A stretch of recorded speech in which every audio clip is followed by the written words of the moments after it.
Hi, I'm Stefan, the BMW DIY guy, and are you tired of tearing up your front bumper or any carbon fiber lip that you have on your car? Sliplo is a great answer, and I want to show you how you can easily install it.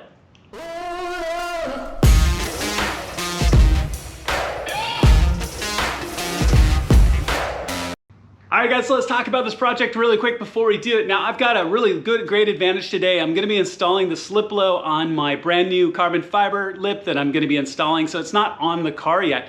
But the process is going to be exactly the same. So whether you're underneath the car or whether you can take it off or have the part off already. Now, I've talked to people that don't seem to care about tearing up their front bumper or tearing up like a plastic or carbon fiber lip. They're like, if I tear it up, I'll just replace it. I don't know, that strikes me as a lot of money. I prefer to protect it, and Sliplo is really good for that. So it comes in these flexible strips that we're gonna lay throughout the entire bumper area or through the lip area to make sure that it's well covered. And this is the same material that they have on the bottom of snowplow blades. This is made to grind against the road. This is gonna do a fantastic job in protecting your front bumper and if you have a lip on as well. So I highly recommend it. The install is not hard whatsoever. Now, keep in mind you can do this with a jack and jack stands if you're getting underneath your car, so make sure that you're safe when you do it. I'm always gonna say this, if you've seen a lot of my videos, you know I always say this, but if you put your car up in the air, don't bet your life on a 50-cent part in a jack. Make sure to use jack stands 100% of the time. I've seen jacks fail. Best case scenario, your car comes down and is potentially damaged. Worst case scenario, you are under your car, and that is a very, very bad day. Okay? So, while I'm gonna show you examples of the lip when it's off the car, but if you're doing this when it's on the car, go ahead and put the car up in the air, get it all cleaned off, and then I'm gonna show you how you install this. All right, so one of the very first things we're gonna do is actually clean this surface because we want it to be as clean as possible. You don't know what residue's been on it. So use a good isopropyl alcohol and a microfiber cloth, soak this down and wipe it all down, and then give it a chance to dry. But wipe down all the lower surfaces that you plan on putting Sliplo on. You want to make sure you have a really good adherence, okay? So let's go ahead and just start with that. And I'm not gonna be able to fit the entire lip on the screen at the same time, or on the camera at the same time, but we're gonna work from the center outward. So this is the very center of my new M-Performance carbon fiber lip. So as we work through this whole thing, we're gonna make sure it's all nice and clean all the way across and doesn't have any residue. If you use an excessive amount of isopropyl, make sure that you give it a little bit of time to dry off, okay? But, all right, so now that is done, you're going to take the adhesive promoter that comes along with the kit, right? So make sure to wear gloves in all of this so you don't get this on your hands. Okay, so let's take this out and then just work over all of the sections where you're gonna put Sliplo. So, you know, like I said, quite a bit of this is gonna be off camera right now, but that's okay, you got the idea. So just work your way through and let this set in, and if you have a really large section you're gonna do and the pad gets dry, to switch to a new one, but get all of your surfaces taken care of with this and it'll be perfect once we put the Sliplo on. All right, so now that that's all done, and I actually used 2 of those packets for the length of this, and this is where you wanna take your time and be very patient and work slowly. You really want the perfect install with this. Now in this curve, this is my lead edge. This is going to be the front of the car. This is going to be the back of the car. So you want to have the segmentations towards the rear of the car. I just want to make sure that that's clear. This is the front edge. This is the back edge. So all of my Sliplo is going to go on like this. Now this is where you're going to start to fit all of this stuff in. We've got very conveniently, we've got a middle line right here with this bolt. So I'm going to use this as my middle line for taking the Sliplo out. If you don't, just measure and use like a dry erase marker or something similar just to put a mark so you know right where the middle is. So we're going to use a whole piece in this section and we're going to piece this all in kind of over time. Now the other thing I did as well is I also changed gloves because what I didn't want to have is the adhesive promoter on my gloves as I was working with this and potentially sticking it to things, okay? So go ahead and just take the backing off as we go through this. So as you can see, okay, so once that's set, now this requires a very, very light touch, which will allow you to adjust it a little bit as you do the install. And when I did a previous install, I set back from the lead edge a little bit too much. So in this case, I'm just gonna measure right to the middle. I'm gonna get it right up to the edge of the spoiler. I wanna make sure of the lip, I wanna make sure that it fits here as we go through. And I have just like the lightest touch possible, matching the lead edge of the Sliplo down, just like that. So see, it's already shifted back here just a little bit. So I still have the ability to pull it up a little bit and adjust. So I want to have it right absolutely to the edge, so it's going to catch anything that comes in that's going to hit the edge. Okay, not bad, not bad. All right, so once you have that piece set, then you can apply firm pressure to get it to adhere all the way down. And this is where you can already start to feel that adhesive promoter starting to work.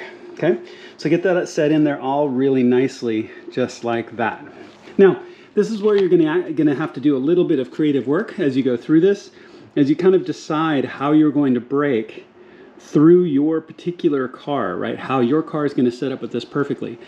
I'm going to do more than one row in depth. Now, also, these corners and the matching corner on the other side is going to be lower. This is going to be higher. This is going to be lower. So I'm especially going to focus on the lower sections because they're going to hit first. It would take something even taller to hit the middle. I'm going to reinforce the middle for sure with more than one layer, but you can also see where we can start to get a little bit of gap. How do I fit through these gaps? How do I move up through this?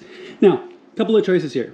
We could start a piece here at this lead edge to come around the bend and then cut another piece to fit into this section.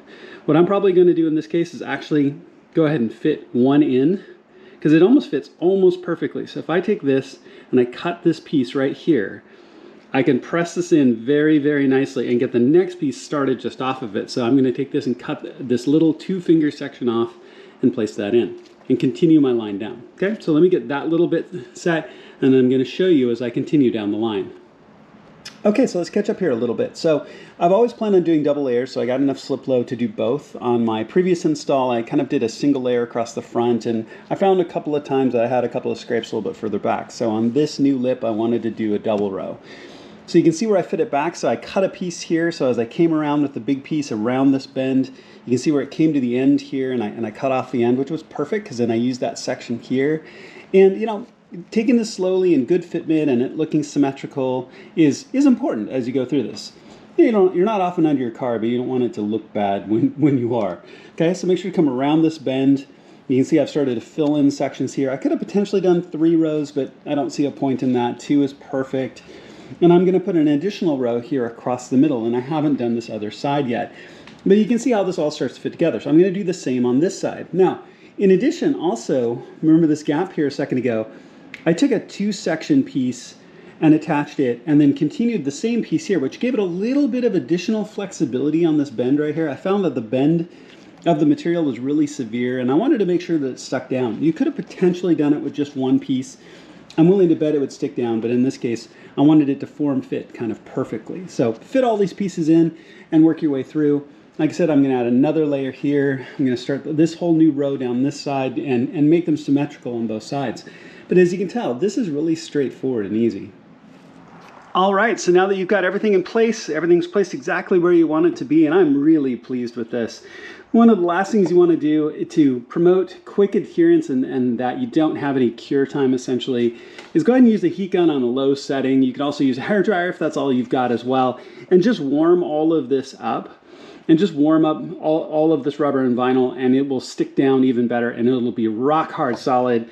So as you go through this, now I'm not gonna make you listen to me running the heat gun here, okay? But I wanted to make sure to point out this step that you get this done. So walk through, heat all of this just with a medium heat. You don't have to cook it, and get this all settled down really nicely. So then you can, if your car is done, obviously you can take it down off your jacks or install your lip as I'm going to have in this case, or reinstall your lip, because sometimes you might want to take your lip off so you can do this work on your bench or away from the car, depending on how easy it is to get off. So with all that said, you should be just about done. All right, so all done, and as you can tell, this is not hard. It's really easy to do. You just clean off the surface, you put on the strips, make sure they tack down really well and are in a really good pattern, and you're good to go. I highly recommend this, especially if you've got carbon fiber or a very expensive front end and you really want to protect it. I literally don't know why you wouldn't do this. This just makes sense to me. So in my case, this took about 2 boxes of Sliplo because I did the double rows, In a previous car, I had a single box and I got by with one row with just a little bit, of material left over. In this case, I used 2 boxes and had about half a box left over. So make sure to measure appropriately for your car and how much you might need and how much you want to apply. So thank you so much for watching. I really appreciate it. Sliplo is a fantastic product. And like I said, I don't know why you wouldn't have this on your car, especially if you like it. So make sure to check them out. Everything you need will be listed in the description below. Also, while you're there, please click subscribe and the little alarm bell. It makes a huge difference to my channel and I would really appreciate it. I have a ton of content coming and I can't wait to share it with you. I'll see you on my next video.